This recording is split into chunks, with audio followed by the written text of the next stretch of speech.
manamelo koa ny famonoan'olona tetsy Mahamasina ihany koa ny antoko politika HVM ka androany ary dia mitondra izay voatsirambin'ny tanana ho an'ireo niarambonina ity antoko politika ity.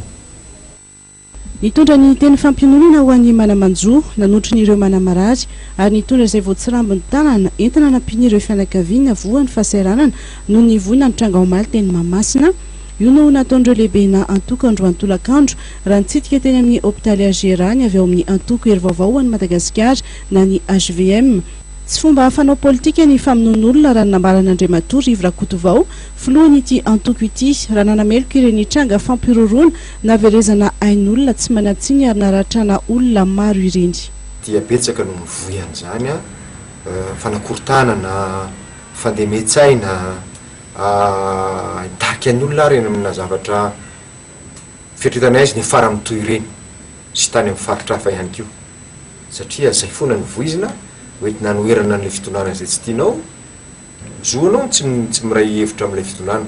fa raha nitaritanao azy ny andeha ikiomy andeha andatsakaina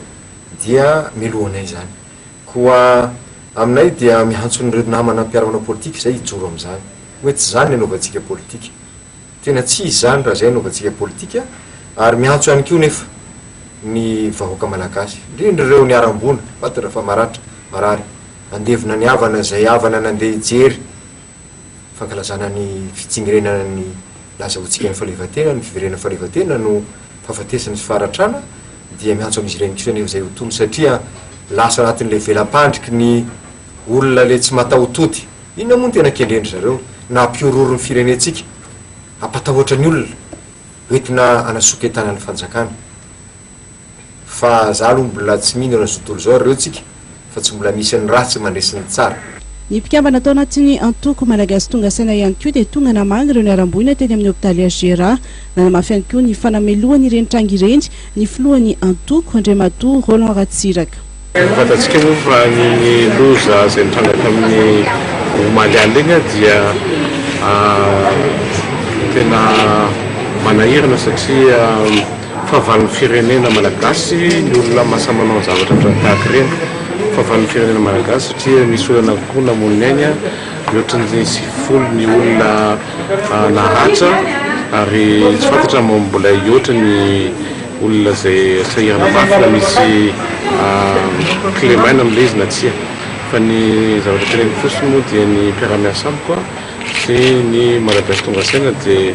miara-reo fianakaviana reo ary manamafy ny fisakina sy ny fikalahina zay sotoavana malagasy ary ny fihavana zay tsy maintsy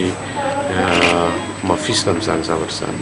Marina fa nisy sy tonga nanefa ny adidiny teny amin'ny hôpitaly Agéra ireo mpikambana teo anivo ny gouvernement avy amin'ny antoko samihafa toy ny HVM, ny TIM, ny MTS, ny VPM MMM, ny Mapara 2 sy ny Mapara 3. Nakahiry ihany koa ny mpitandro filaminana izy ireo amin'ny asa izay iandraiketany manoloana ny toedrara.